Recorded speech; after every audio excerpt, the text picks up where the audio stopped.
I want to talk about Cuba because it was announced today the Department of State will not be inviting Cuban dissidents to the reopening of the embassy that John Kerry will preside over. In essence, we're giving them the back of our hands, Senator Rubio. What do you make of Secretary Kerry's decision? It doesn't surprise me one bit, and I wrote him a letter 2 days ago asking him to meet with them. But this is par for the course with these guys. It doesn't surprise me at all.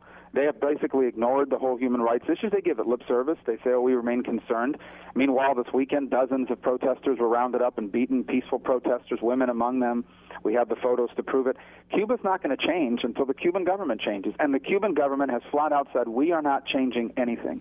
This is not a story about a Cuban government that's saying, we're in the process of reform, we need time, be patient with us. They have flat out said, nothing is going to change. We're going to continue to be who we are and do what we do. And so it didn't surprise anybody. As far as Kerry not meeting with them, it's just par for the course. It's what they've done repeatedly since this whole thing started.